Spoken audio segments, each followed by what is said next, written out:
Hello there, and a very warm welcome to our special coverage on President Tinubu's administration 1 year in office. It's a very bright Wednesday morning, and I'll be doing that with some of my guests in the studio. I have Yusha Liu, an economist. I also have in the house Dr. Peter Piper, an energy consultant. And the last but not the least is Dr. Sania Liu. He's the Corps Commandant General, Neighborhood Enlightenment Safety Organization of Counterterrorism and Counterinsurgency. Gentlemen, many thanks for joining us on this special coverage. Thank you. Thank you very much. All right. So we'll start with the economy, the one that affects people, everybody, me, you, the Nigerian on the street, and everywhere. But gentlemen, let me start with this. How time flies. Sometimes last year, we were all happy, welcoming a new administration on board. The excitement wasn't there. Today, just time went by, and it is already 1 year in office. But let me ask you before we go into the economy, how is it like 1 year after? Let me start with Malan Shirley. 1 year after, it's just an erosion of income, economic distance. No, don't go into the economics. Let's just start with the feelings. So we are happy that the system is going, and at least the president is responding to certain critical issues that affect Nigerians, especially looking at some interventions that he has made in appointments, in looking at also the performance of certain category of public officers. I think 1 year down the line, we have seen a change from a system where the president was quiet about all political appointees to a system where the president is responding to hue and cry from different corners. Yes. Dr. Piper. Well, I would just say Nigerians are resilient people. Okay. There is nothing we haven't seen. So, in Pidgin English, they say if you don't see 99, I would think can be 100. So, Nigerians are people who can endure. And, when the president was sworn in, he gave a gift this same day, 1 year ago.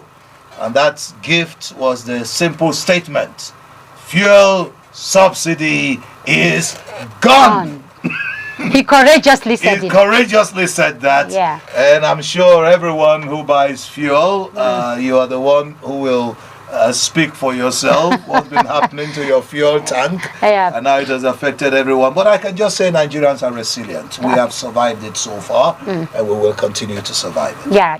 Dr. Sania Liu. Well, it's been very tough, and it's not a case for Nigeria alone. It's a global situation where you have a global economic meltdown here and there. Nigeria is not staying in isolation of what is happening in the global space. Like he said, like my colleague said here, Mr. Piper, Nigerians are very resilient people, as well as the most docile society you ever see on earth. So it doesn't matter how Pbat fella has sang a song about 20 or 25 years ago, suffering and smiling. So we are used to that. We suffer, we smile, and life continues. Okay. I think the president, in his own word, he also captured the mood of the country, where he said the preparation or the celebration of his 1 year anniversary is going to be low-keyed. So he himself understands the mood better than everybody, and he said he wants it low-keyed. This morning he's supposed to address joint session of the National Assembly to talk on 25 years anniversary of our democracy. 25 years. So it's been a long way. It's been a long way, yeah. That's quarter of a century. Yeah, Nigeria is done for democracy. Oh, okay. And, but the only thing I would just add here is that the National Assembly should wake up to its own responsibility, honestly. But because Dr. Sani, we cannot have a country bleeding with hunger, and they are going on SV 160-something million naira vehicle in the town.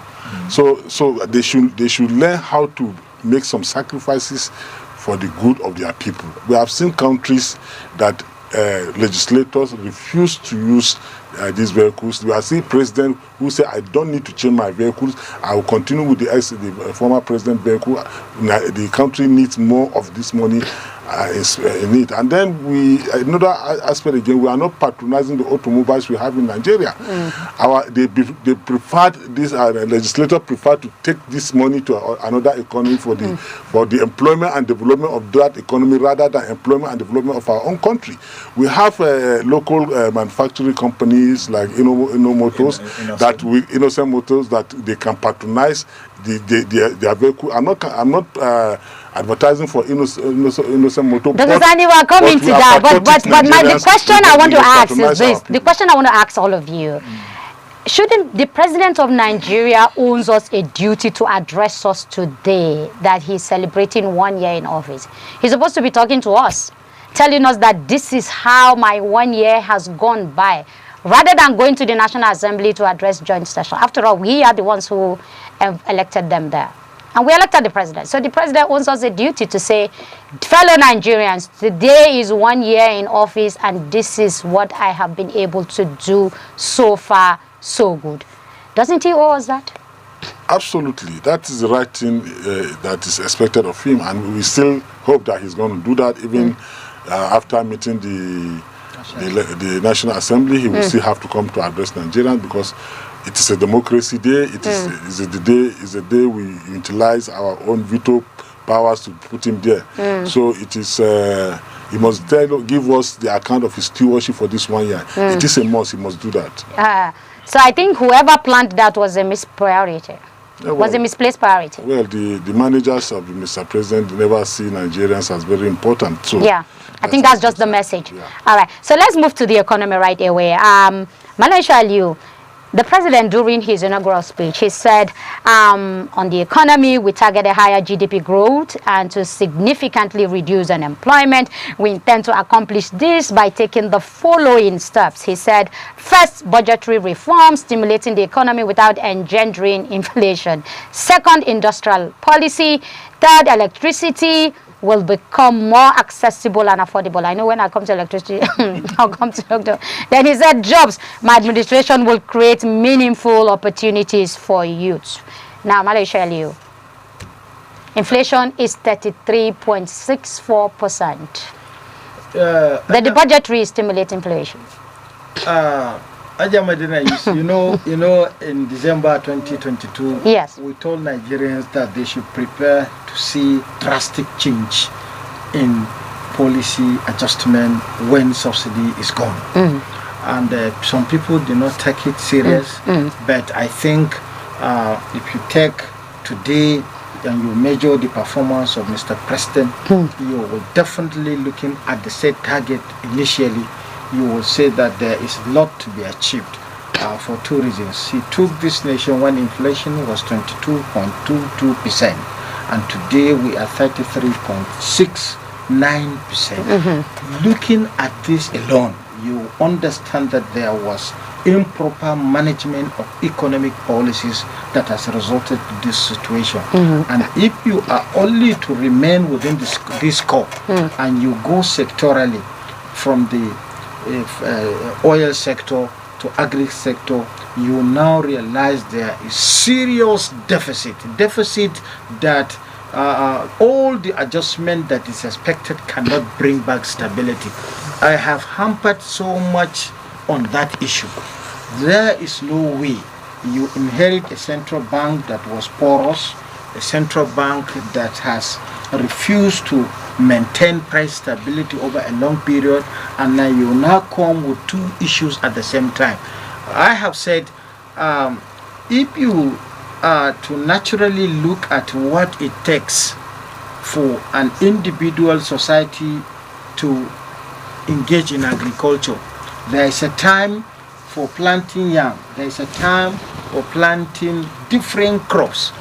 But unfortunately, from May 29, today is not Democracy Day. Today is Inauguration Day. We are just marking 1 year in office. And since that period, like I mentioned, we have been devastated by monetary policy committee's decision, especially from February to May this year, where MPR was adjusted with over 600 basis points. And there is no way you can stop inflation. So that is on inflation. And when you move to productivity in agriculture, there were supply bottlenecks. I have said it for over 7 years, Medina. We don't have enough capacity because we don't know the total range of our demographic structure. No, let me jump in here. Yeah.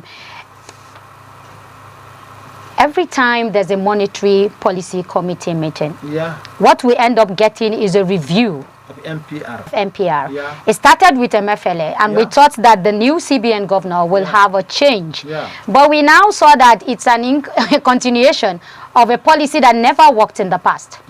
Could it be that what we are seeing is just, a continuation of MFLA's policy? Is that what we are seeing? Not at all. It's just a conflict of ideological issues, of understanding what is best for the economy, because all economic policies are based on assumption.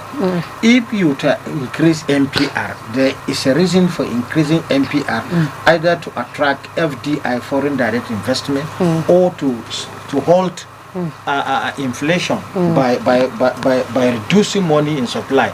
But the central bank, some time back, we have to call the attention of the bank that, look, you are raising MPR to control inflation, meaning that you want to reduce money in supply. But the bank is not even aware of the total money supply in the economy. Only to come out from the same bank to say that we have discovered that all these monies, over 70% of our liquidity is not within banking vault. And if it is not within banking vault, then why are you raising MPR to control the moving out of those monies into the economy? So we felt, and that is what even brought about that that review that has failed everybody in the economy.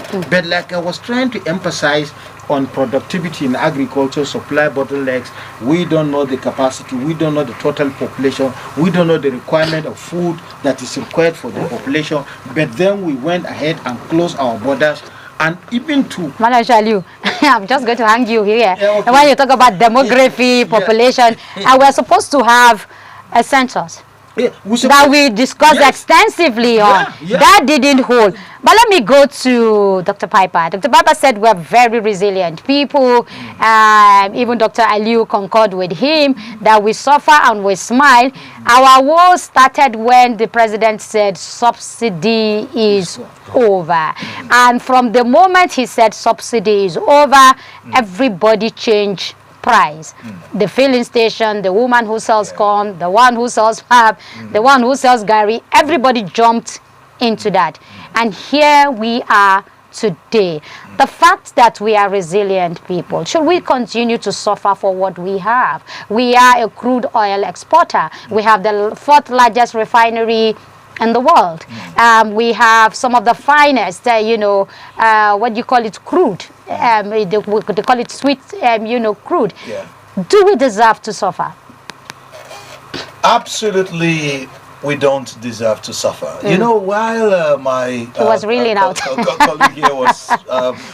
reeling out all these technical economic terms, and I was wondering, how does this relate to the woman outside selling corn? How does this relate to the price of tomatoes, pepper, the price of onions and yam?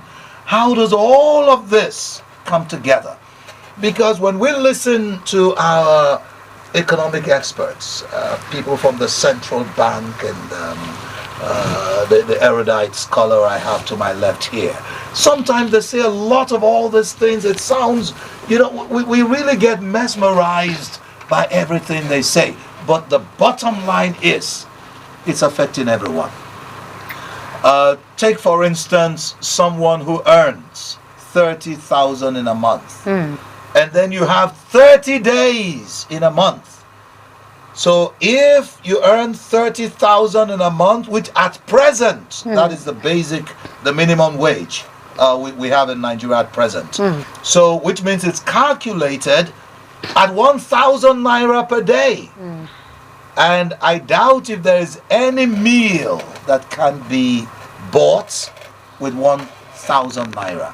So I still would like to ask my gentleman here, with all of these economic policies, how does it affect tomatoes, pepper, onions, gari, and some of these things that don't require export? Of course, we know that with the price of fuel, because I was going to buy coconuts the other day. That was the day we all went out.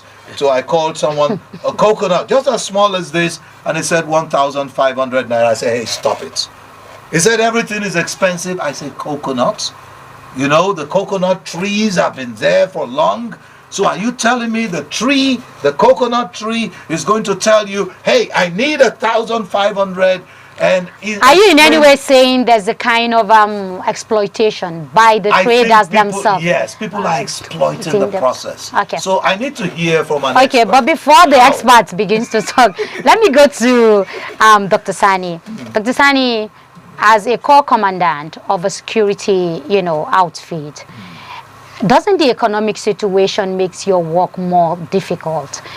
In the sense that you now have more people who are jobless, you have more people who are hopeless, you have more people who are frustrated and who are jumping into criminality. So before now, if you have less criminal activities, to handle, today you probably have ×3 of that. And you said, it's a global trend. The whole world is having price hike, it's having inflation rise. But does the whole world have the kind of quality of services that we have today? Yes, you increase your price and you still reduce your quality. Yeah, you see, Nigeria, like we keep saying, is a very unique nation. Okay. Unique in the sense that the leadership are insensitive to the plight of the people. And yet the people are understanding the insensitivity of their leaders, and they keep quiet. They don't do anything about it. They just follow them like that. Insensitive to the leadership, that to the extent that a president will just wake up in the morning and say no subsidy. I have not seen any nation in the world that does not subsidize things for its own country, for its own people. Go to any country, there's subsidy. And again, this is what we heard from President Tinubu. And from Malam El-Rufai is saying that, is alleging that President Tinubu is paying much more higher subsidy now than Buhari's regime. So it gets us confused as a country, as a nation, and as a people. If you said you are removing subsidy, for instance, so that you want to create other refineries, we are going to suffer a time suffering, say for 2, 3, 4 years. When these refineries come upstream, we have availability of fuel, it will bring low the cost of fuel and all that thing. Nigeria now will believe that, okay, we are sacrificing in this direction. Of course, when you have fuel increase, it has ripple effect to every other thing in the country, because you need to transport these farm items from the farm to the city, to the market to sell. And the woman that is selling this thing will pay transport to go and come back, and she'll pay transport again to the market to sell. And the transport cost is high. So from the management, from the process of taking the goods from the farm to the market and so on and so forth, it's a cost hike something. So you do not expect her not to make gains in he or she's investment. So the whole thing is merry-born around the insensitivity of our leadership, that we don't. If you look at what is happening, like I just said earlier, National Assembly in this situation, they are buying SUV cars at 100 and something million, while people are dying in hunger, and they are shouting hue and cry that there is a lot of criminality going on. Why wouldn't there be criminality? That's what I asked you. Has the economic situation, of course, made your work much more difficult? That's what I'm asking. Of course, that is why you see a lot of kidnapping all over the places, a lot of people killing here and there. You understand what I'm saying? Because the common saying is that the idle man is a devil's workshop. to some extent, my organization is a voluntary organization. We have been able to team about 70,000 Nigerian youth to give them direction, to give them hope, to give them a sense of belonging, and patriotic, to be patriotic to their country. So nobody is paying anybody, but we have over 70,000 youth out there that have voluntary and helping out to ensure that there's security in the country. Right. So you see, the leadership need to look at the plight of common Nigerian and then know that this policy they are tuning out is not, just imagine what is happening to electricity tariff. How can you, in any sense of reasonable thinking, okay, that you Dr. cannot... Sani will come to electricity, don't worry, don't, we will come, and he'll be telling us why electricity is expensive. But let me come back to Mala Yusho Aliyu. And even when we go to security, you'll be telling us what your organization has been able to do and how that has, made an impact on security generally as we speak. And Mala Yusho Aliyu, we've said it over and over, you and I, on economic matters, that government policy has never been pro-poor. Yeah, we've said it over and over. Now, when subsidy was removed, we thought that the money was going to move from the cabals that they said to infrastructure. Today, the money has moved to state governors, because when you listen to allocation of FAC every month, you get to see that is 1.something trillion. Now you get the governor who gets 3 billion before now as state allocation. He's now taking ×2, maybe 6 billion. The money is not reflecting on the lives of the people that he leads, the masses themselves. So what we did with fuel subsidy is to remove money from the hands of the poor and give it back to the rich. So is that what we ended up doing? That we ended up empowering the rich, because we said we don't want a cabal. There's a subsidy cabal, and we created another subsidy cabal. That's exactly what happened. And then to add salt to injury, we now floated the naira when we don't have enough dollar to cushion. Not just we don't have enough dollars, we have not changed our attitudes. WW Roster always emphasize, before development process succeed, there must be change of attitude from different quarters. As rightly pointed out, the issue of policy somersault has to do with single conflict that we are facing every time. Knowing the conventional theories with an unconventional situations. Rightly pointed out by Dr. Peter, you see, why we are emphasizing on MPR, raising of MPR for the past 36 months, and the worst happens between February and May by above 600 basis points. That is what translates to the high inflation that we are seeing, and that is what has caused so much of poverty. In December 2022, January 2023, a Bureau of Statistics postulated 133 million Nigerians facing multidimensional poverty. That multidimensional poverty is including those with even among income grouping. Minimum wage is 1. You are taking 30,000, but you are faced with the problem of health, feeding, and this. You are faced with multidimensional. You don't have job, you are faced. You have job, you are faced. You don't have job, but you have autonomous consumers relying on you, you are faced multidimensionally. So this system can never succeed if you are taking conventional approach. Conventional approach always come with assumption that if you are floating exchange rate, there is possibility that exchange rate will only be required for transaction purposes. If you have a situation where exchange rate is required for safekeeping of looted money, that assumption killed that process instantly, because the attitude has not changed. So, but the CBN always try as much as possible to uphold conventional theories.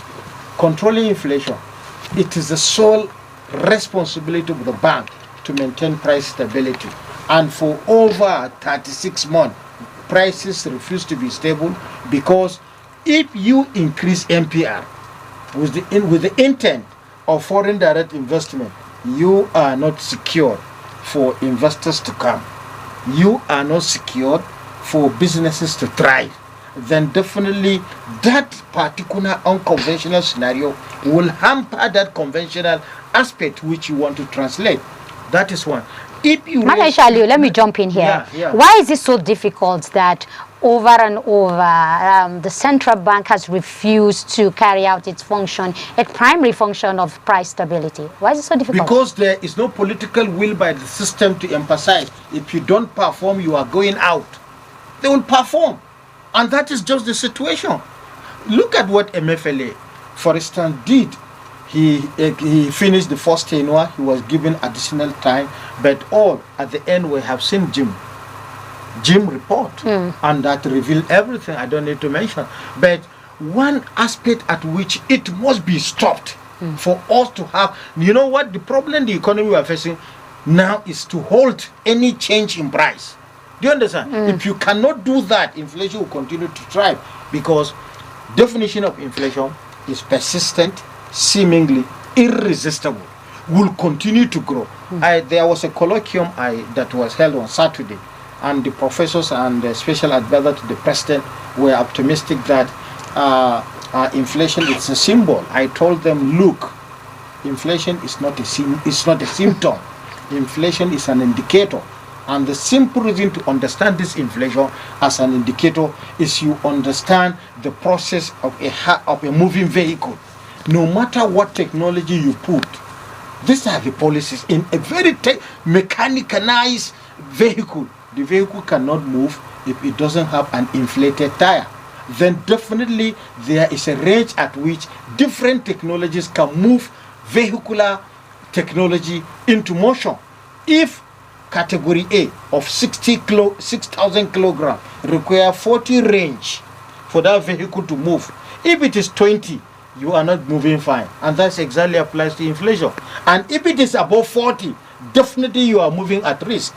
And that is exactly the scenario of what price stability is. If, assuming President Tinubu was able to control this inflation, he will have succeeded greatly. And why you mention, why are we not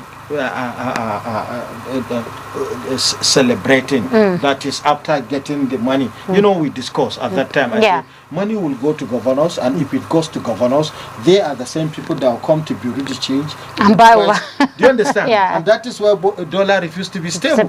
And that's why I was trying to give you an example that even what nature is teaching us, that there's a rainy season has come.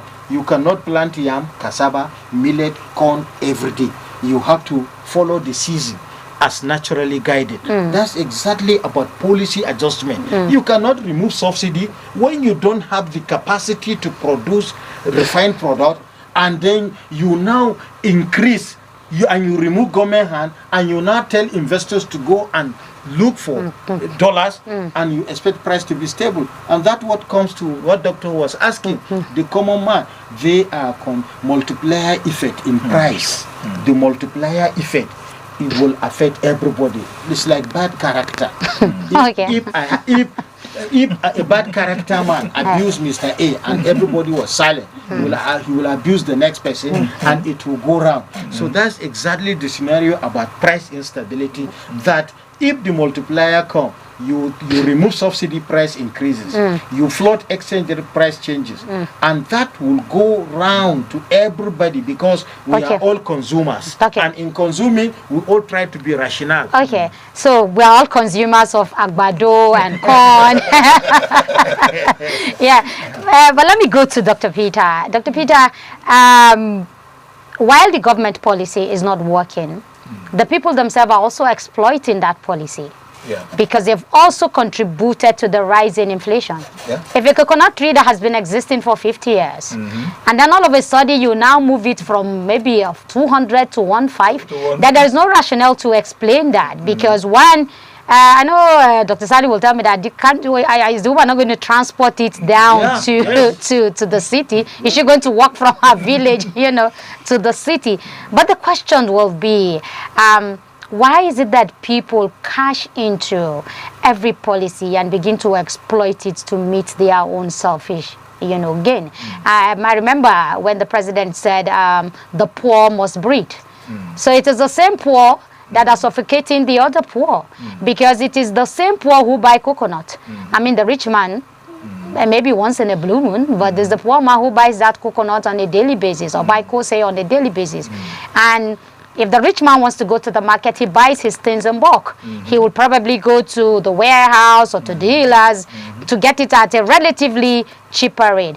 Meanwhile, me and you, everyday people who run to the kiosk to say, give me a tin of milk or a packet of sugar or a loaf of bread, we are the ones who are being affected every day.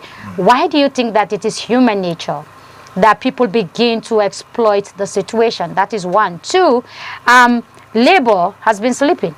Because, I mean, you don't move from day one, when subsidy was removed.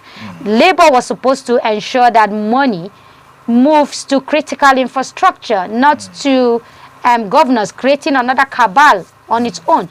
Now, we just realized that very few states are now saying, we are ready to pay 30,000. Meanwhile, 30,000 has been signed into law many, many years back.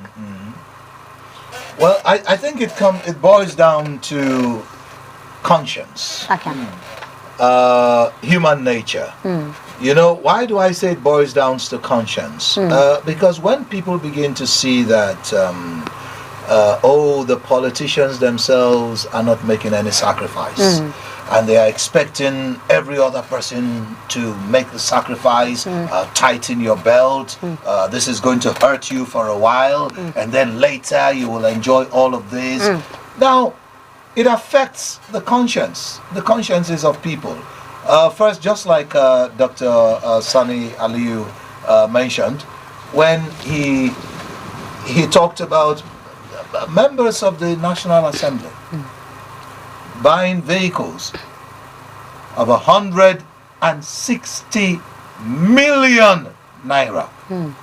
But that is to aid their work, their activity. Aid their activity. Yes. Of the people who voted them in. Yes. And the people who voted them in are getting a minimum wage of 30,000 naira.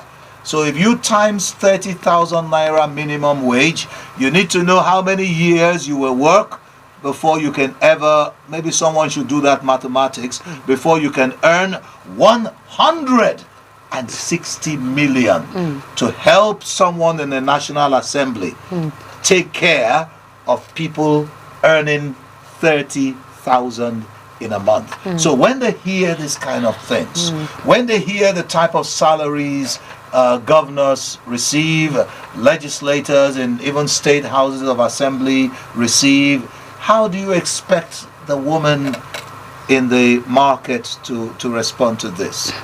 And then when you wake up in the morning and a distance of about 100 naira, for transport, you are told it is now 200 or 300 or 400.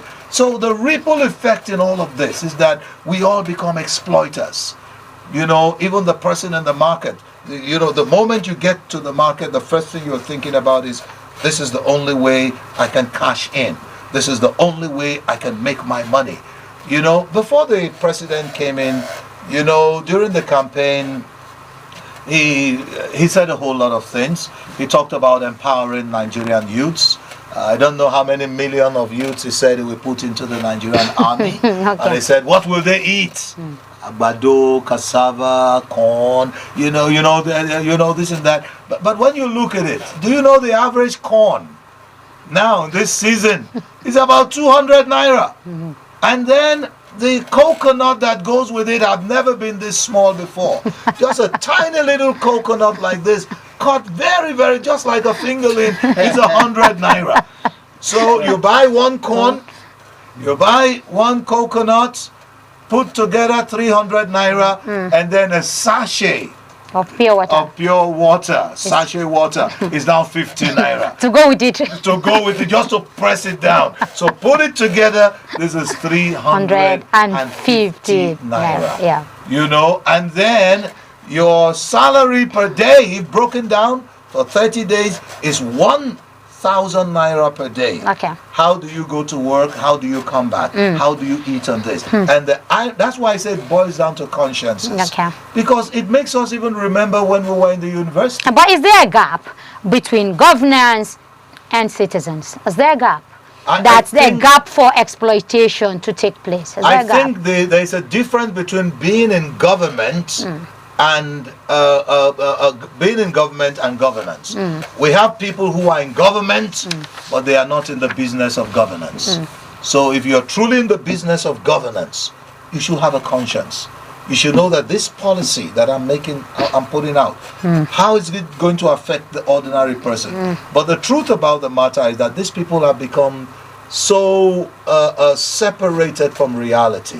They are insulated by the amount of money they make in government that they have lost touch, complete touch with reality. So when the ordinary person in the streets is talking about difficulty, they don't feel it. They don't even understand They that don't English. understand what you're talking about. Okay, so let me come to Dr. Sani. Dr. Sani, at what point do people in government lose touch with reality?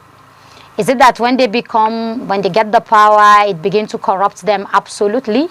Or is it that they begin to have a cabal that says, look, forget about these people? Or is it that they themselves are not even ready to do what they say? Welfareism, this president said the poor will be his top-notch agenda. The issue of welfareism will be there. We've not seen that. Well, it's relative for us to say whether the president understands what is called the poor. No. Some of them... When he said when the poor must breed, that famous statement, the poor must breed, he said it. He doesn't understand what it means by poor. Okay. Do we have classes of poor? I think when he say talking about poverty, is somebody who has a car but cannot fuel it. Okay.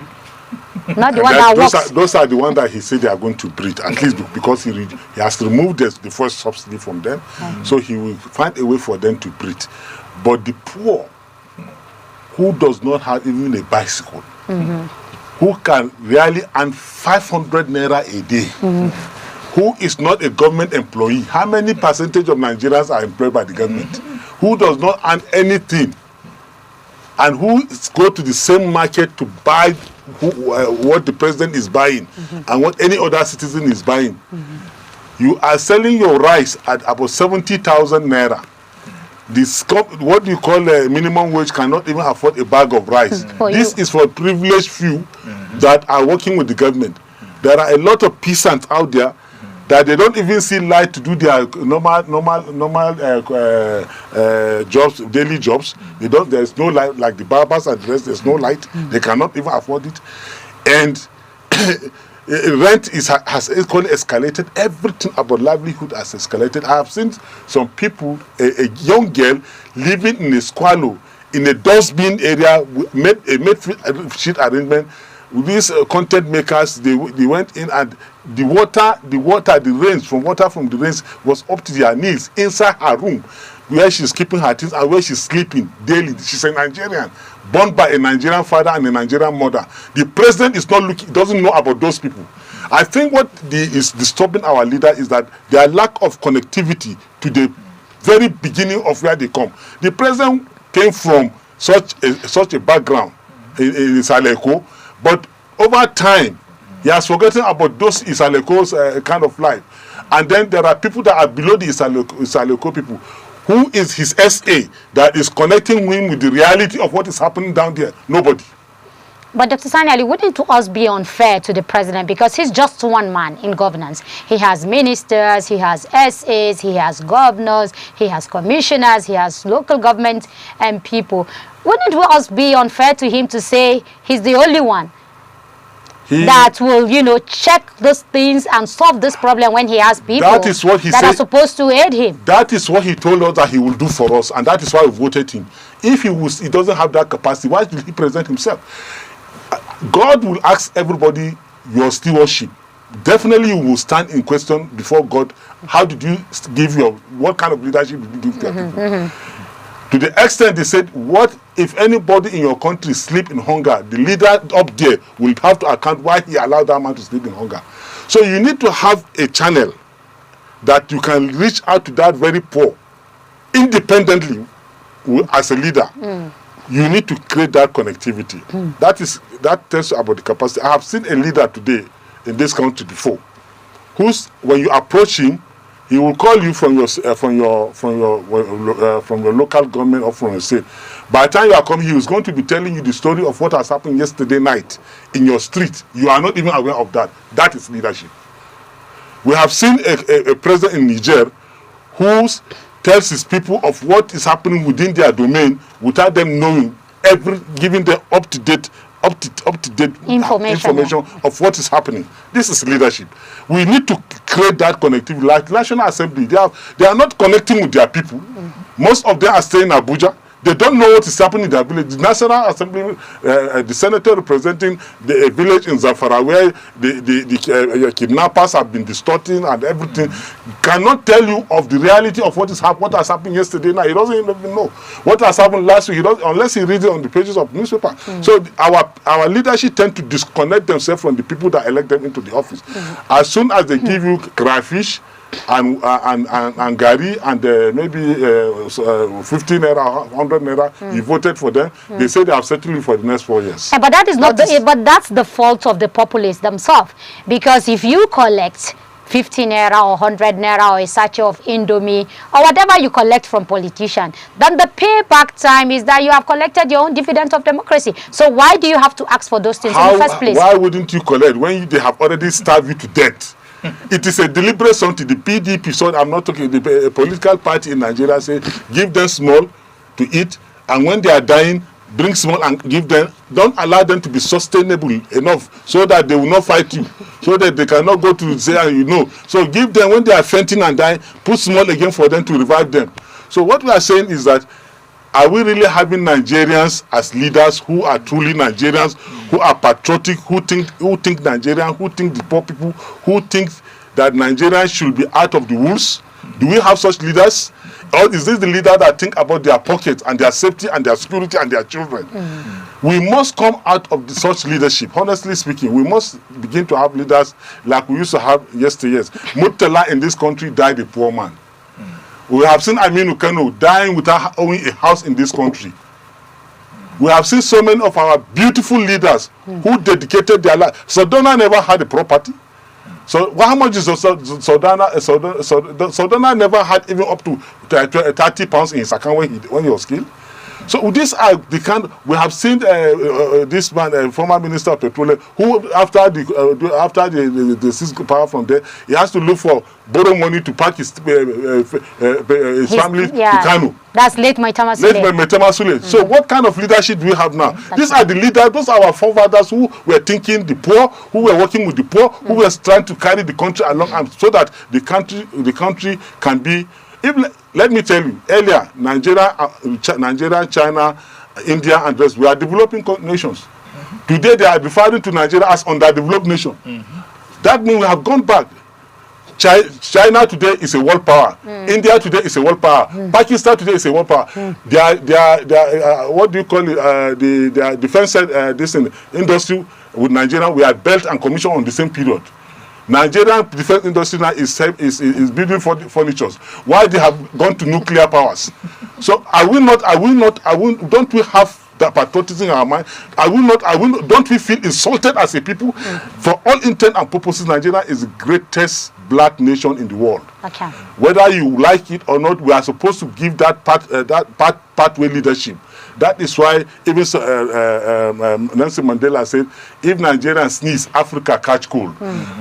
Are we the same Nigerian of Nelson Mandela's period? No. Okay, all right. So we'll come to that, Dr. Aliyu. So much passions there. Malaysia Aliyu, for the leader to know how many people that are poor, how many are semi-poor, how many are middle, there's no middle class anymore anyway. so you have poor, semi-poor, and then you have rich. You need the demography, isn't it? Yeah. Now, last year we were supposed to have census in this country. 200 billion was budgeted for that, if I'm correct, because we followed that story very well. at the end of the day, it was supposed to come before elections. So that way, I mean, leaders will be able to say, okay, my economic policy will be centered around A, B, C, D, because we have a demography and we have a censor that has been able to give us a clear picture. We're all excited that, okay, that will be a campaign, card, and where policies will be channeled to. We now realize that that didn't happen. It was postponed. So, Malaysia Leo, how will a leader plan for the poor when he doesn't have the statistic that he will use to address the poor? That is one. Two, when you and I were looking at this president during the campaign, we said he governed Lagos. He rose the GDP of Lagos from A to B to C to this. And we're all excited that the magic that he used in Lagos was going to be brought to the center. Did it happen? Two different scenarios, and that is why it's good to understand liberal democracies, to understand also the social system in existence, federalism as it is, and democracy as it is. You have organs, you have structures. Lagos is not responsible for payment of subsidy. Nigeria is responsible for payment of subsidy. All these economic quagmires resulted as a pronouncement without careful decision. Subsidy is gone, and that is where we are today. So all the assumption that we put on Tinubu was we never expected that, for instance, if an individual is getting married and while in attendance of the marriage ceremony, the wife is offered to him and he paid the dowry and the whole congregation agreed that you are taking your wife, I don't think it's a wise decision on that celebration day to now tell the relatives of the bride that nobody should come to my house and you will now end well. And that's exactly the scenario. Once in a process of handing over power, you have not sit with the petroleum minister, you have no sit with any other individual, and you say subsidy is gone without even consulting the central bank. And that is the quagmire. That decision, prices change it instantly. And that is why today you cannot control it, because it was a decision that was taken without prior decision. And if we are to get it right, we must go back to the drawing board. We are far lacking. We cannot. Dangote is supposed to have helped out the situation by bringing product that will be very much attractive to the economy. That is one angle. Medina, one important aspect at which, if you are considering how you succeed as a leader, is you make consultations. Let me give an example. In economics, there is micro decision, there is macro decision. Micro decision in television production, you have planned to invite Dr. Sani, you have planned to invite Dr. Peter and myself, but you did not go and sleep. You have been calling us, giving us time. That is why we are making this production. And this production is not without cost, but the bearers of the cost is known to the producer. So in aspect, any economic decision that you are taking, you should consider cost attractiveness of that decision. In Nigeria today, if I should be more sincere, is that this system that is called democratic system has a lot of coverage which must be involved. In your analysis of labor, that they have gone to sleep. No. In 2003, I was among those that went to the National Assembly with Adam Oshomole to stop the legislators from starting economic decisions. But today, Nigerians were carried away. We are carried away politically, and that's why we become a docile society. When Buhari entered, even if Labour wanted them to come out, they say no, give him time. Give him time. And that's why we are getting it wrong. All economic procedures, you don't give you any time, because the market nature is hit and run. Anytime you see any change in price, you just have to react, or else it's taking away part of your own comfort zone. And that is why today all incomes are eroded. If you are taking 30,000 naira, the 30,000 naira is gone. It's no longer your own property, that 30,000 naira, because the credit that is on your head is above it. So it's like an autonomous consumer. An autonomous consumer are those who are consuming but without any identified income. Okay. And if we talk about this census that you brought, the second aspect, last census was 1991. I was an enumerator. No, there was another one, 2006. The 2006 was not as properly organized as 1991. Okay.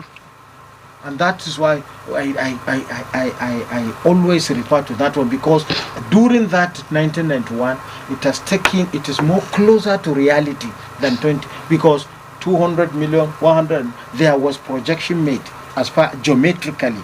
So what we had expected, former administration that spent 7 years, I remember setting agenda for Buhari in 2015.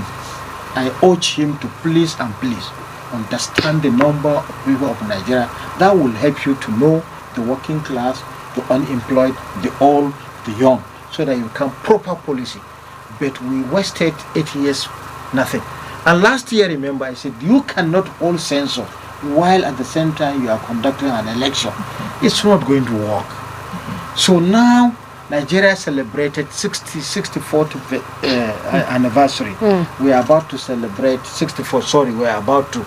So now, if we are to properly arrange ourselves, there is a time that is more conducive for population census. And what time is that? That time should be December, January. Next year? No.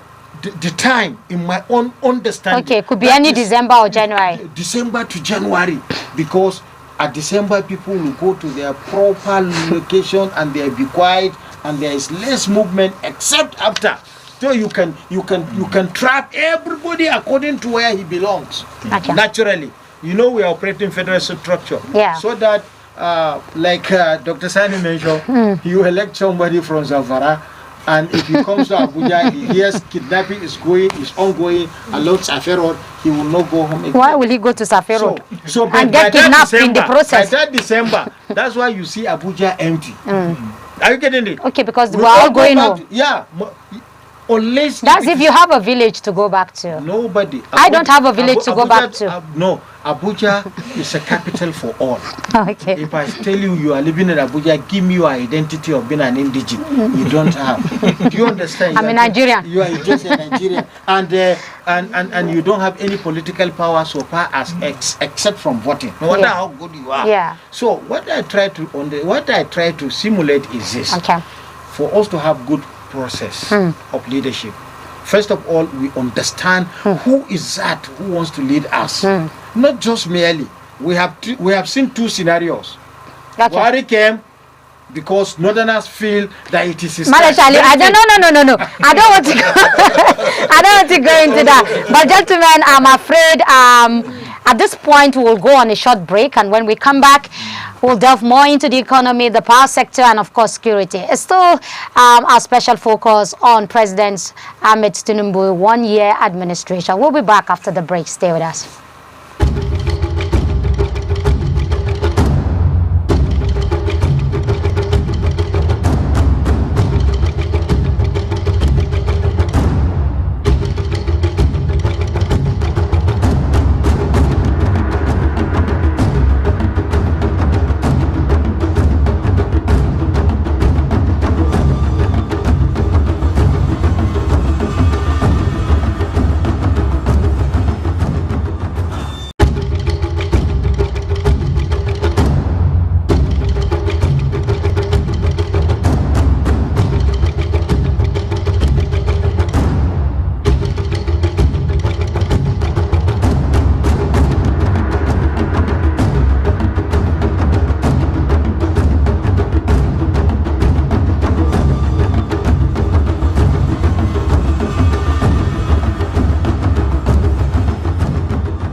Welcome back. It's still our special coverage on President Ahmed Bola Tinubu's one-year administration. And I'm still here with my guests, Malaysia Liu, Dr. Peter, and Dr. Sani. And we're still on the economy before we delve into the power sector. Now, Dr. Peter, when people say you're docile or you're strategically docile, as the case might be, do they really mean an offense when they say Nigerians are strategically docile? Because in democracy, there's supposed to be constant engagement. Dr. Sani Aliyu is saying National Assembly members come to the National Assembly, they forget their hometowns, they forget their villages. Why wouldn't they forget their villages and their hometown when nobody is holding them to account? For people like me, I have never gone to the National Assembly to look for my House of Rep member. I have never gone to look for my senator. In fact, where I'm coming from, I live in a hamlet. So when the dividend of democracy is being shared, nobody goes there to give me. That's in my village in Damboa. They only know me when it is time to vote. I was talking to a senator representing Borno South many years back, and I said, why is it that you don't bring dividends of democracy right to my hamlet, to people like us who live in hamlet with our cattle? But when it is time for election, you know where we are. You travel deep down into the forest to look for us. He said, it's because you people don't stay in one place. I said, but how come you met us when you want us to come and vote? It means we have a location. So when people like me don't come, people like me who are opportuned to be in the city don't go to my House of Rep or to my senator to say, look, you have forgotten us, and if you don't do ABC for us, we'll recall you, or next time we will deal with you. And then at the federal, there is no constant engagement. There is no collective, protest. Everybody is sentimental. When it is Buhari, they say the Fulanis, the Northerners are very, sensitive. They are very sympathetic because it's their brother that is in power. And when you tell some of them that President Buhari is not doing, in fact, they are going to jump on you. Today, it is President Tinubu in office. And people will say, okay, the Yoruba people will say, this is our turn. So don't disturb our own brother. After all, during your own time, you didn't disturb your brother. So when people are strategically docile, like our own case will be, do we expect anything good to come out of governance? All right, so this really, my take on it. One is the weaponization of poverty. Okay. Poverty has become a weapon. And when you are so hungry, you become weak. You become vulnerable. So you're volatile. Do you also lose your mental sense? Absolutely, because your brain actually operates on food. So the brain itself needs food to operate. Okay. So when poverty is being used as a weapon, so the poorer the people get, you expect them now to become more submissive as a result of this poverty. Now, the antidote to this docility is the civil society. The civil society. So where is the civil society? The one you belong to? Where are they? The problem now is all the civil society activists have become politicians. So you no longer have true activism going on. A true activist should be someone who has signed the bond or the oath of poverty.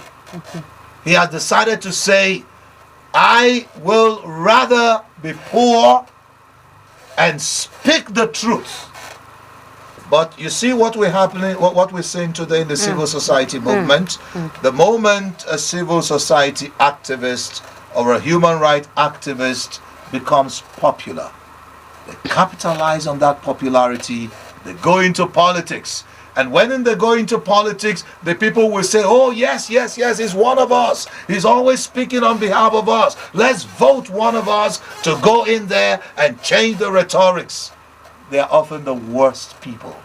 And that brings me to Labour Party. Yeah, okay. Yeah, that brings me to Labour Party. Yeah. In the last election, there was a movement. Yeah. People said we are tired of the old establishment. We wanted something new. Yeah. We wanted people who can put a face to our problem. Yeah. And we saw the mass movement. We saw the revolt, even at the elections. We saw it. It was clear. Yeah. Now, is it 1 year down the line? Yeah. The same people who had a connect with their people are also behaving like the old establishment. In fact, they are more disconnected. Their representative in the National Assembly did not reject the SUV vehicles that Dr. Ali was talking about. They all collected the 160 million vehicle, and these are people who were preaching anti-poor. We're going against anti-poor policies. Does it mean that people just pretend, you know, all they want is just a vehicle to get them to where they want to go, and when they drop from that vehicle can go to hell as far as they're concerned? Yeah, I'd like to respond. Do you think that people will trust another movement if it comes up in 2027? Now, let us separate the movement from the political party. Yeah. I will say that the Labour Party in Nigeria benefited from the energy of the civil society activism and the movement. So when they started calling the call for new governance, when they gave it that name, obedient movement, some of us were not very comfortable with that name, right? Because it is more, because you see, why personally I criticized it. I said because the spelling of obedience is O-B-E-D, you know, not O-B-I. The moment they started putting the O-B-I, I made it clear that it is the Nigerian Constitution as enunciated by the national anthem that has asked Nigerians to be obedient. It says, "Arise, O compatriots, Nigeria's call, obey." It didn't say, "Arise, O compatriots, Nigeria's call, obey." It said, "Nigeria's call, obey." So when you talk about the obedient movement, it is a movement of people who are obedient to the call for a better Nigeria, not necessarily people who are obedient to the political ambition of an individual. So the Labour Party benefited from this struggle because there was NSAS, there was agitation, people wanted improvement. So when they looked at the three presidential candidates, Peter Obi, the president now, Ahmed Bola Tinubu, and then Atiku, and then because of the statistics that Peter Obi kept on repeating, so the people felt, hey, it's like this man resonates with us. So they started supporting the Labour Party. The Labour Party, in my opinion, is no different from the PDP and the APC. Because now let's be factual about this. Every member of the Labour Party that contested came from either the APC or the PDP. Peter Obi himself came from the PDP to the Labour Party. So giving us the impression that the Labour Party was a party of saints and the other party were parties of sinners is wrong. That's why you see today what happened. Ordinary people who never would have found their way to the National Assembly, you know, just because of that energy, the synergy created by the civil society organizations, they found themselves in the National Assembly and they got carried away. You know, I even heard of a situation, I don't know whether it's true or not, we're told that even an Okada rider, you know, from one state, from Kaduna State, Kaduna, is in the National Assembly. So I don't know where he left his Okada, but he probably has a vehicle of worth 160 million. And if I was him, I would have collected that 160 million and buy enough Okadas for everyone in my constituency, and by now people will be talking about, if he did it, we'll hear. And then cause more commotion. Yes, you know, Okada accident will grow to be on the increase. So it's better to leave it there. Yes, building on that, Dr. Sani Aliyu, weaponization of poverty. People said the PDP brought weaponization of poverty. So in 2015, when the mantra of change, the wave of change came up, everybody went with change. From 2015 to 2019, it was change. When we got to 2019, it was next level. And people said, okay, we have changed that. We are going to the next level of good things to come. Then from next level, we came back to renewed hope. Is it that, the question will be, is it that this same circle of weaponization is what we are driving around? And as a people, we didn't even notice it. And then two, on, you know, the civil society. Before now, people knew that 95% of civil society movement are the second arm of a political parties. That's what people see them. That they're the second arm of the political party. The political parties are the ones who register them. They are the ones who fund them. They are their friends. And so we've been in this circle of weaponization, and we didn't even know. Is that what happened to us? Well, to some certain degree, we know. Okay. We know. Because, and we refuse to accept? Because the PDP was not quiet about it. He said, don't give them. Starve and they obey you. When you want to use them, give them a little. And they make an example with a chicken. Okay.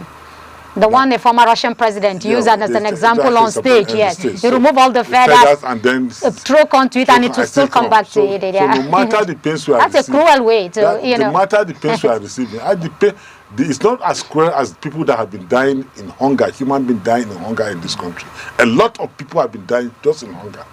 And this is what I keep repeating, I keep insisting. These people that are dying in hunger, is Tinubu aware that hunger is one killing them? Is the National Assembly aware that a lot of Nigerians that are dying every day, every minute from hunger? Are they aware? Look at what this young man is doing in Niger, the governor of Niger State, revolutionizing agriculture in Niger. If Tinubu has started something like that, for instance, we saw implement, not the Obasanjo kind of implement, because Obasanjo gave us Operation Feed the Nation. We didn't know it was Obasanjo Farms Nigeria. So not OFN. Not the kind of Obasanjo own. Are you sure this one is not the same, a replica of that? What we are saying, if Tinubu will have said, okay, now, we are, like I said earlier, we are suffering from this aspect because we have removed subsidy and we have increased energy tariff. Okay, fine. But we are going to they use that money and brought in farming implements, cultivate a huge land of this and give these implements accessible to farmers. And then they put their monitoring network on ground so that it will not be like that one Buhari did when they were sharing money to themselves and they are saying that they are even sharing money to children who are not in school, with food. I mean, there's a whole lot of drama to start thinking that, do we really have those people that we call leaders Nigerians? Are they Nigerians? Because the way they behave sometimes is very irresponsible. Imagine some children are out of school, there's COVID-19 everywhere, and a minister is bold to say that they are still feeding children that are in their homes. In 2001, I made a paper, I did a presentation in Muslim Center, Lagos, that there is no way you can legalize illegality. When you patronize illegality, there's no way as a government you can legalize that illegality. And that is what took us to this insecurity we are facing today. It started as a play. OPC was bombing northern houses with eggs in Lagos. Ikeja, Agege and the rest. Now in 2001, I posted in the paper that Obasanjo is whining and dining with Ghanaian Adams. Now, if the other part of Nigeria realize that there is gains in conducting illegality, everybody will be jumping, the Nigerian youth will be jumping into. Thereafter, we got the Niger Delta militia. In that same paper, I told them that if the ordinary realize that if he's behaving this way, illegal, and the government will patronize him, he will go around bombing places because he doesn't really have anything to lose. At the end of the day, we saw Boko Haram bombing everywhere in Nigeria. This is a paper I wrote 2001. 23 years down the line. And this is happening. Now, I don't understand the kind of leadership we're having in this country, that they don't take 100 years to come, 50 years to come, and make projections so that Nigerians will start working towards that dream. We now have a plan. This is our plan, 100 years plan. Nigeria must be, at every 10 years, this is where we are going to evaluate our movement. Now, where we started from this point, where are we now? We're at this point. Okay, we are driving, and it continues like that. So that Nigerian will, for once, say, okay, it doesn't matter, we are suffering now. In the next 10 years, there's going to be food surplus in the country. So we are going to enjoy ourselves. In the next 10 years, the refineries that Tinubu is building is going to go into operation. We are going to have abundance of fuel. There is nothing that is happening. You just see some sycophants going around doing books and things, say that there's 365 days in the office and this and that and that and this, without anything to show. Okay. I'll come back to Malan Liu, and I'll give you 1 minute to round on the economy, and then we'll delve into electricity, and we'll round up with security. Malan Liu, talking about plan, President Buhari said he's going to he's going to bring 100 million Nigerians out of poverty. 10 years. And he said every year 1 million will. By the time he finished that plan, more people became poor. So it's not the issue of not having plan. It's an issue of we didn't follow that plan to the letter. But let me take you on what the president said as far as the economy is concerned. He said monetary policy needs thorough house cleaning. The central bank must work toward a unified exchange rate. That has not happened. This will direct funds away, into meaningful investment, equipment, jobs that will power the economy. He said interest rate to be reduced to increase investment and consumer purchasing ways that sustain the economy at a higher level. Now, he also said that whatever merit it had in concept, the currency swap was too harshly applied by the CBN given the number of unbanked Nigerians. The policy shall be reviewed, and the meantime, administration will treat both currencies as legal tender. We started with taking loans from the IMF, the World Bank, anywhere we can find loans, and we are screaming we're too indebted. Today we are taking more loans from the from monetary and the IMF and World Bank. Just recently, the African Development Bank is saying that Africa is hugely indebted, and they might just go under. I'm not surprised. Professor Adeshina is a Nigerian and has given his contribution in the development of agriculture. But however, banking is quite different from sectoral agricultural sector. Remember that when you take Africa Development Bank, who is the highest investor? Nigeria. In Africa? Yep. Outside Africa? US. Good. So now, under this same capitalism, classical economist Adam Smith once said, always remember this one when you are looking at them. It is not out of a benevolence of a baker that you are eating bread. It is out of profit. Excellent. This guy it is for profit. He wants to make profit. Otherwise, you don't borrow money. How do you create money? That is a situation. But unfortunately, things that are confusing and very embarrassing is a monetary policy rate and then low interest rate. This is embarrassing. There is no way you raise MPR and interest rate will not increase. You can only stop increasing MPR, because when you increase MPR by whatever basis, you are increasing cost of borrowing because you are trying to reduce money supply. That's why you are raising it. So the conflict here is for the president to understand that bank is not helping him to achieve this economic goal. And even if you achieve these economic goals, how many businesses are thriving that can borrow money and settle in good time? This has to be understood. The small and medium enterprises are the engine of growth. If microbanking is not performing, it means they are not performing. So even if you insist on interest rate or you increase the potentials of having surplus fund with the Bank of Industry at lower interest rate, remember that the essence of making production in a private and public interest is to make gains. So unfortunately, Mr. President is not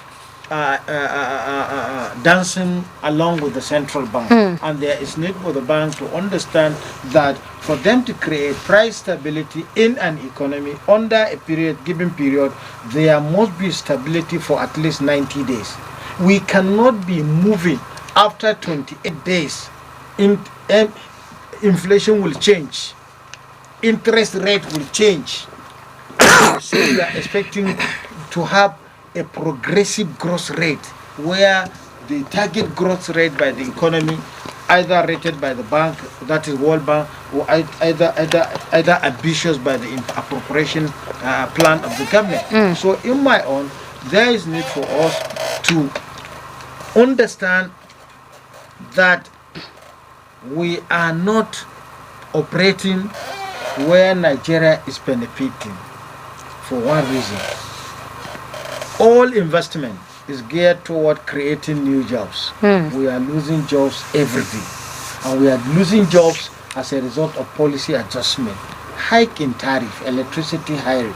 No, before we come to that, isn't it also high time that we have an economist as our CBN governor? Because these bankers have never helped us, from MFLA to Cardoso. Yeah, you can have a professor of economics if he is coming with conventional theories for development financing. It's not going anywhere. The only thing is for you to understand the domestic requirement. China understood why is the entire Western world disturbed about Chinese devaluating their currency, but they are emphasizing on Nigeria to devalue its currency. How many times did the bank, do you understand, adjusted devaluation against our currency, and then floating the exchange rate at the same time, and at the same time importing PMS, which is a primary product, with 40 years we were producing it. So I think... So if in one word, if you're telling the president as he moves into his second year, if there is one word you're going to tell him to turn the economy around in 30 days or in 90 days, what will that be? I will tell him first to hold MPR with the central bank. Second, to try as much as possible, we are into agri-production season, to reduce cost of input. That is when we can have probably fair prices in the next 6 months or 5 months, if the cost of input is less. But if the issue on ground, the cost of input is high, we shouldn't expect inflation to come down, and we shouldn't expect our growth rate to also be positive. And you should also open the borders. I have said that times we are number. Okay, I'm only reminding you. Yes, Mr. Peter, all over the world, capitalism has not developed people. It has always developed a very few and made large percentage poorer and hopeless. In our own case, what we practice is crude capitalism. Capitalism that doesn't even leave crumbs for you. Isn't it high time developing countries like ours begin to think of an economic system that is progressive in nature, that has an inclusive growth, and one that will take us from where we are today to the level that we want to be? Absolutely. We need a progressive economic system. There has to be a radical approach on our economic system. We need an economy that is driven from the micro system. That means, to break it down to use these economic terms, we're talking about small and medium enterprises. If there are people in Nigeria here who all they need to start up a business is just about 200,000-300,000, and they can't get it from anywhere. Some people, all they need to start up a small business is about 500 or 1 million naira loan. They can't get it. So if we can begin to look at it from that angle, from that point of view, someone who wants to sell I've once met, I'm from Delta State, I once met a very enterprising person during the last campaign, and I said, if you're going to ask the government to do something, what will you do? She says, I can cook very good banga rice or coconut rice.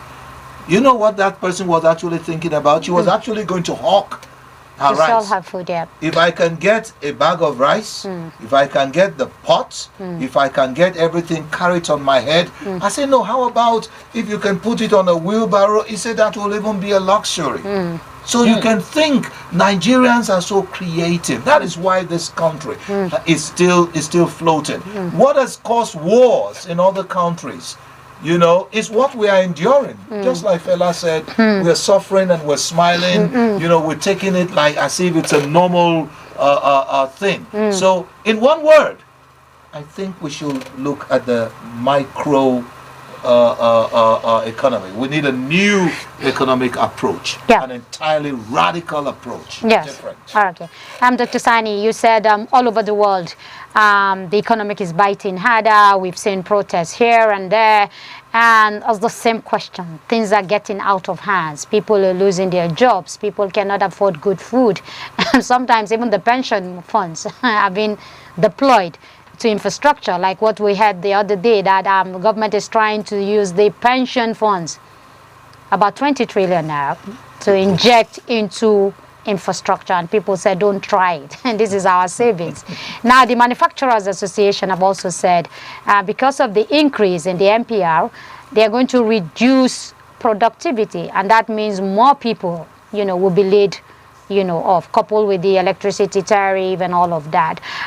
Will a common sense economy bring us out of the wood? Absolutely. Absolutely. Like I was just saying the other time, the governor of Niger State has actually brought insecurity to Niger State now, without shooting the gun. Security or insecurity? Security. Okay.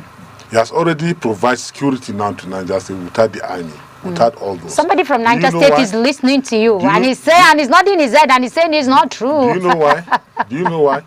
The moment they take off the agricultural project now. Yeah, okay. The youth in the state are even insufficient to carry out those farming in the state. They have to import more labor from the outside state. Dr. Sani, are you doing PR for him? It's not PR. I'm just telling you what we need to do in this country. Okay. We need to engage the youths. Yeah, of course. We need to bring everybody back to farming. Okay. Even these headers that are saying that are alleged kidnapping everywhere because of the hardship, nothing in some when they were rustling their cows and everything, Nigerians, nobody was saying anything. They make them. I had an elderly Fulani guy. They have killed him now. They roasted around 200 of his cows. He was telling me, I venture into trying to get those things back to him. When they realized that he was one giving me the information that I used to get those things back for him, they went straight and killed him. His son called me and said, they have killed my father. I was shocked, you know. They just discovered that somebody from Abuja is helping the man out, you know. So they killed that man. And so many of these guys that are carrying guns now, all of them, most of their parents have been killed. They are well taken away. The government does not provide any security for them. Okay. So now what we are saying, if the government will only go back and introduce our basic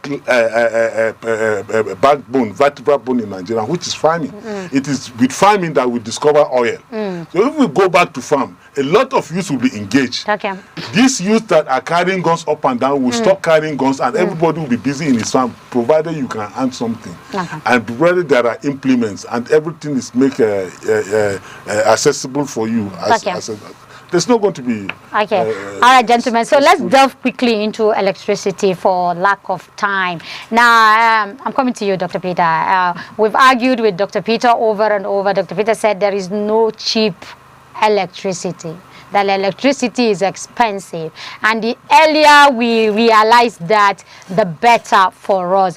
But Mr. Peter, let me tell you what the president said during his inauguration. He said electricity will become more accessible and affordable to businesses and homes alike.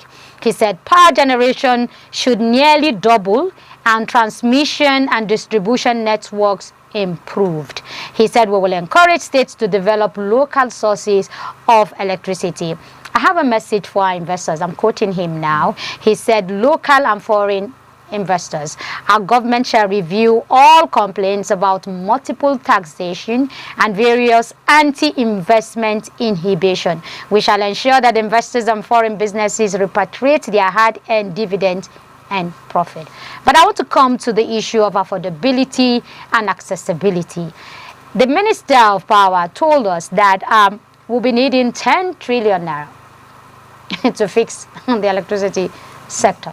That's what he told us, about $10 billion, if I'm correct. If I'm correct, he said that.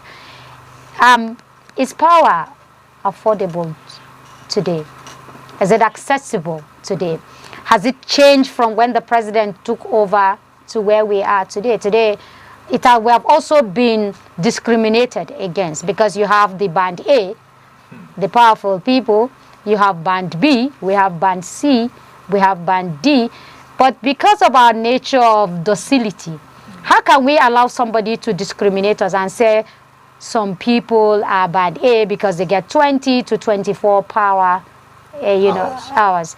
Some will get 16, some will get 10, some will get 5. Don't we deserve 24-hour power supply? It doesn't matter where I live or whether. Should I be discriminated when it comes to electricity?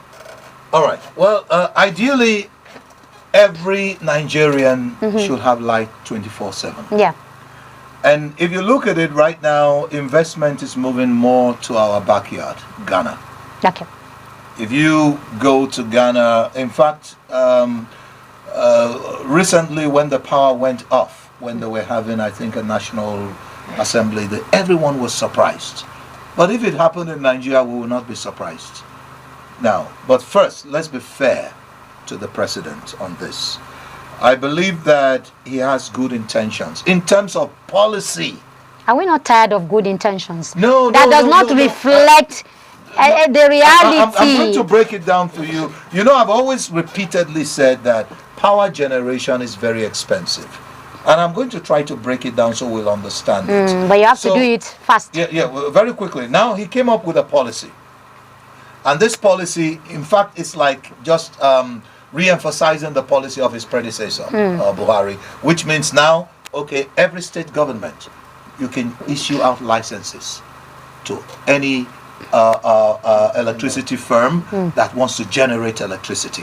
So here in the FCT, so if we say we don't have light enough in the FCT, go meet the FCT administrator. Now, what is my recommendation to this? Because generating power is very expensive. When the minister tells you that we need about $10 billion dollars, he's even underestimating the reality. Generating electricity is a very, very expensive business. But this is where we are getting it wrong. We are looking at macro power plants, which means gigantic power plants. Nigeria has been trying almost forever to build big, gigantic power plants that will supply massive electricity to everybody. That is not the way to go. That is not the way to go. We should look at the greatest success systems all over the world. China, the United States, Russia, pick all the, even India, pick all the other countries in the world. What did they do? They come up with microgrid. What is a microgrid? A microgrid power plant is doing exactly what the power plant on this television station is doing right now. If the light goes off, what do we all do? We all have our microgrid, which is our generator. We just go, we turn on our generator, and then we have light. This is what a microgrid does. So if in Area 4 in Abuja, you have a microgrid that is capable of the energy needs of people in Area 4 or Zone 4, you have another microgrid energy company that can say, hey, I have the capacity to take care of Zone 1 and Zone 2. Now, we're not saying you're taking over from the national grid. These are backup grids. So when anything happens to the national grid, the first thing you do is you inform those micro stations, hey, we're having a breakdown from the national grid. Can you take over? And then they take over. The public will not even notice the shortfall. That's what's going on in China. That's what's going on in the United States. Okay. They don't have this giant capacity to supply electricity to the entire country. Okay. We don't have that. For one megawatts, if you want to use solar, if you have 25,000 solar panels of 400 watts, you can generate up to 1 megawatt. And when you look at what 1 megawatt could do, so this is why we're saying break this thing down to smaller companies. So where some small companies can say, I can break a local government into 4, and then you give it to 4 different contractors and let them be micro grid power stations. Okay. So they share, just like you did in the banking sector. You know, when you take your ATM, you can use your ATM card, you can use it everywhere. You don't have to go to First Bank because you use First Bank. They have an inter-switch. So that is what we're recommending. So when, with the same metering system, if the energy is coming from the major power plants, that time you're having energy, you are the one that will get it. The moment you go off, the microgrid takes over. Then the energy that is generated for that time you went off comes to me, giving you a microgrid. Okay. So you that is given, they keep switching off your phone. At the end of the day, you will now say, hey, why am I giving 6 hours of electricity?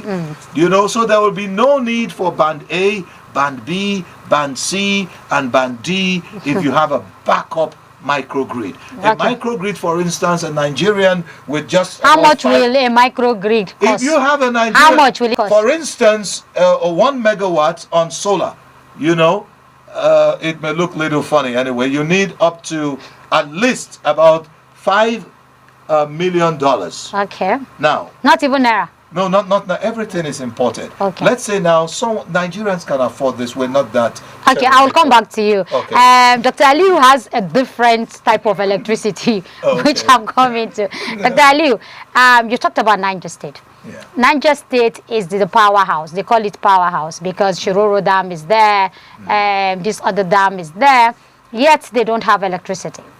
The communities there are even cut off from electricity. Today, the governor